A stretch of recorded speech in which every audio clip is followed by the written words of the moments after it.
হুজুর সাল্লাল্লাহু আলাইহি ওয়াসাল্লাম ফতে মক্কার দিনে সকলকে ক্ষমা করে দিয়েছিলেন, কিন্তু 5 জন নারী আর 6 জন পুরুষ সম্পর্কে বলেছিলেন এদেরকে যেখানে পাও সেখানে হত্যা করো। এর মধ্যে ওয়াসি একজন। ওয়াসি বুঝতে পেরেছি মুহাম্মদ সাল্লাল্লাহু আলাইহি ওয়াসাল্লাম আল্লাহর রহমত, করুণার নবী, দয়ার নবী, তার কাছে যদি আমি যেতে পারি তাহলে তিনি আমার সম্পর্কে, যদি তার সামনে যেতে পারি তাহলে তার কঠোর মনোভাব আমার প্রতি নরম হয়ে যাবে। এই মনে করে সাহাবায়ে কেরামদের চোখ এড়ায়া তিনি হুজুরের সামনে গিয়ে হাজির হয়ে গেলেন। হুজুর তাকে দেখি বললেন, তোমার নাম না ওয়াসি? তিনি বললেন, হ্যাঁ আমার নাম ওয়াসি। হুজুর বললেন, তুমি আমার চাচাকে শহীদ করেছো? ওয়াসি বললেন, জাহালাতের কারণে তা করেছি। হুজুর বললেন, কেমনে শহীদ করেছো আমার চাচাকে, আমার একটু শোনাও। ওয়াসি বলতে লাগলেন, আমি বল্লম দিয়ে হযরতে হামজার শরীরকে এফোড় ওপড় করে দিয়েছি, তারপরে তার বুককে খঞ্জর দিয়ে ফেরে বুকের ভিতর থেকে কলিজাটা বের করে নিয়ে আমি হাতে দিয়ে দিয়েছি হেন্দাই কলেজা চিবিয়ে চিবিয়ে খেস। রাসূল পাক সাল্লাল্লাহু আলাইহি ওয়াসাল্লাম, হাদিস শরীফে এসেছে, ওয়াসির বর্ণনা যখন তিনি শুনতেছিলেন রাসূলের চোখ থেকে তখন পানি পড়ে দাড়ি মোবারক ভিজে ভিজে পড়তেছিল। ঘটনা শোনার পর রাসূলুল্লাহ বললেন, ওয়াসি তুমি কি চাও? ওয়াসি বললেন, আমি ইসলাম কবুল করতে চাই। হুজুর তাকে মুসলমান বানালেন। বললেন, তুমি মুসলমান হলে কিন্তু সব সময় তুমি আমার সামনে আসবে না, তার কারণ তোমাকে দেখলে পরে আমার মনের ভিতরে আমার চাচার কথা মনে উঠে যাবে। আমি আমার আব্বাকে পাই নাই, আব্বার স্নেহ যত্ন আমার কিসমতে তেমন হয় নাই। আমার চাচা হামজা আমাকে পিতার মতো করে আমাকে স্নেহ করেছে, তোমাকে দেখলে পরে তার কথা মনে পড়বে, সুতরাং তুমি সবসময় আমার সামনে আসবে না। ওয়াসি সেদিন শপথ নিয়েছিলেন, রব্বুল আলামিন, আমি জাহালাতের কারণে যেই বল্লম দিয়ে ইসলামের একজন শ্রেষ্ঠ সন্তানকে আমি শহীদ করে ফেলেছিলাম, আমি বুঝতে পারি নাই, ওই বল্লমটা আমি হেফাজতে রেখে দিয়েছি। তুমি আমার এই দোয়া মঞ্জুর করো, আমি যেন এই বল্লম দিয়ে এই পৃথিবীর নিকৃষ্ট ইসলামের কোন দুশমনকে যেন আমি শেষ করে দিতে পারি। আল্লাহ পাক দোয়া তার মঞ্জুর করে নিলেন।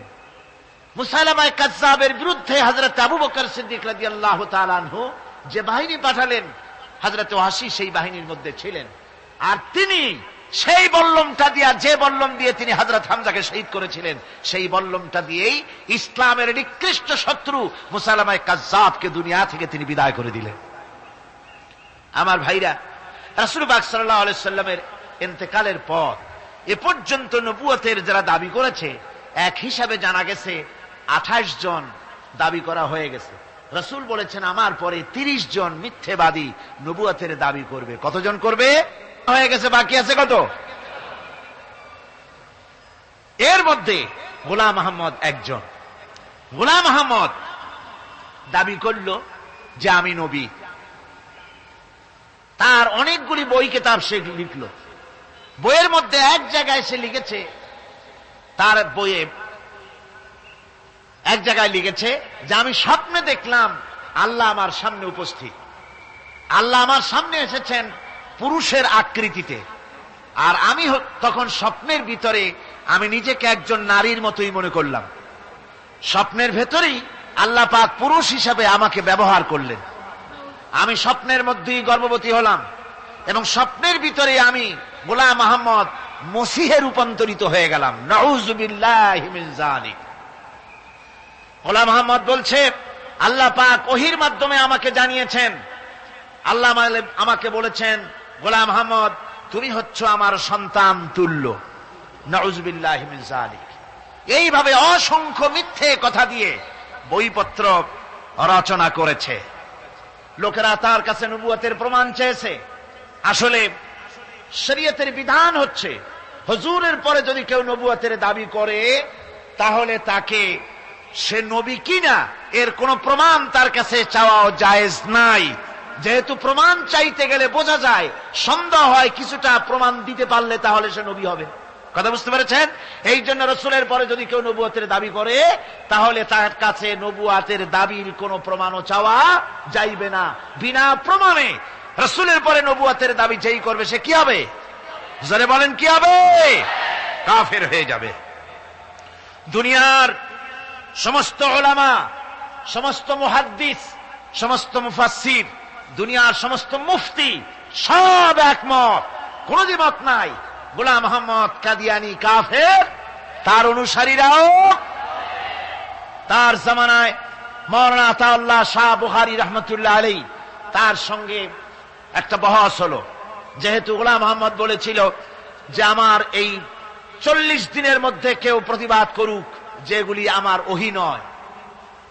হযরতে মাওলানা আতাউল্লাহ শাহ বুখারী রাহমাতুল্লাহ আলাইহি সেই যুগের একজন শ্রেষ্ঠ আলিম, তিনি বললেন আমি তোমার কাছে কোনো প্রমাণ চাই না তুমি নবী কিনা, আমি জানি তুমি মিথ্যেবাদী, তবে তোমাকে বলতে হবে তুমি এই শক্তি কোথায় পেলে। গোলাম মোহাম্মদ বলল কোরআন শরীফই আছে আমার এই শক্তির উৎস। কোথায়? বলল যে এই যে আয়াতটা আমি আপনাদের সামনে তেলাওয়াত করেছি, ঈসা আলাইহিস সালামের ওই কথাই গোলাম মোহাম্মদ বলল যে হযরত ঈসা আমার সম্পর্কে বলেছেন ইয়াতি মিন বাদ ইসমুহু আহমদ, আমার পরে একজন নবী আসবেন, রাসূল আসবেন, তার নাম হবে আহমদ, আমি সেই আহমদ।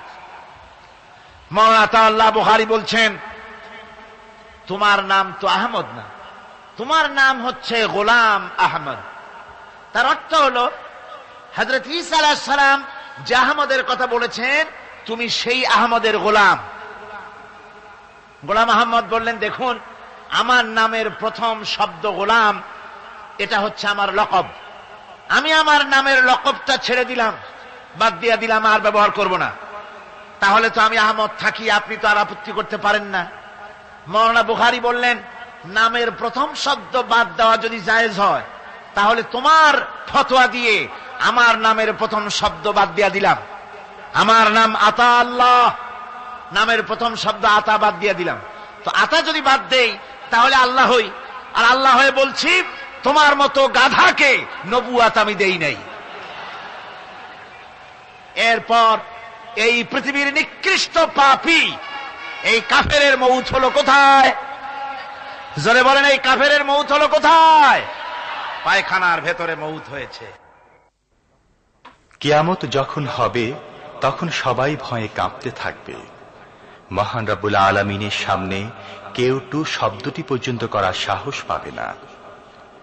দুনিয়ায় যত নবী পয়গম্বর এসেছিলেন তারাও সে সময়ে ভয়ে চুপ থাকবেন। কেবলমাত্র আল্লাহর অনুমতি সাপেক্ষে সেদিন বিশ্বনবী রাহমাতুল আলামিন রাসূলুল্লাহ সাল্লাল্লাহু আলাইহি ওয়াসাল্লাম তার উম্মতের জন্য শাফায়াত করার সুযোগ পাবেন।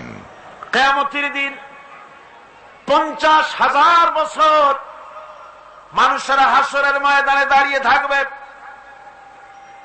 50,000 বছর বিচারের দিনটা লম্বা হবে 50 আলফা সানা মিম্মা তাউদ্দুন। এই পৃথিবীতে তোমাদের গণনা মতে 50,000 বছর যত বড় লম্বা, কিয়ামতের বিচারের দিনটা হবে অত বড় লম্বা। মানুষেরা হয়রান হয়ে যাবে, মানুষের মাথার চান্দি, গুনাহগারের মাথার চান্দি ফেটে গিয়া মগজগুলি গলে গলে পড়তে লাগবে, জিহ্বাটা ঝুলে কুকুরের মতো নাভিস্থল পর্যন্ত পড়ে যাবে।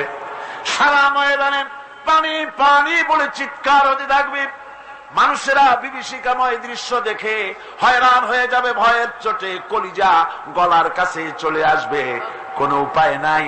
মানুষেরা হয়রান হয়ে গিয়ে হযরত আদম আলাইহিস সালামের কাছে যাবেন, আল্লাহর কাছে একটু সুপারিশ করেন আমাদের বিচার হয়ে যাক।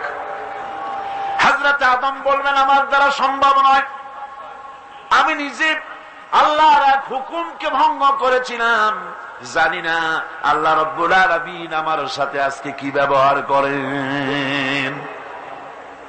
মিয়া সাহেব মাথা খাটান, বুদ্ধি খাটান, চিন্তা করেন আকল দিয়ে, বিবেক দিয়ে।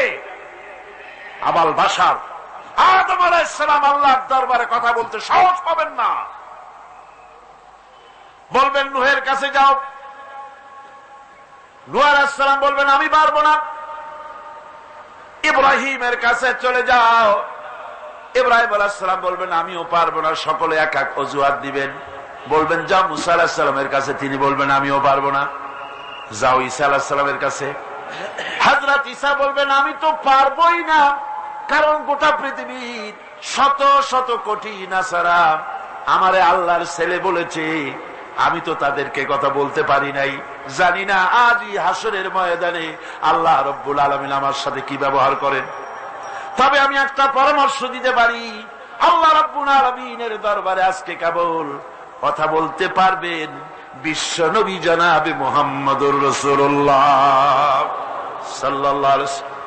হাসরবাসীরা তার কাছে যাবেন, নবীজি মাকামে মাহমুদে আল্লাহর দরবারে সেজদায় পড়ে যাবেন। এই সেজদায় কত কাল চলে যাবে আল্লাহ পাক ভালো জানেন।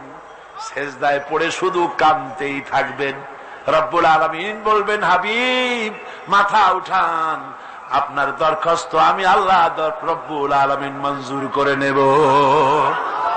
সুবহানাল্লাহ বিহামদিহি।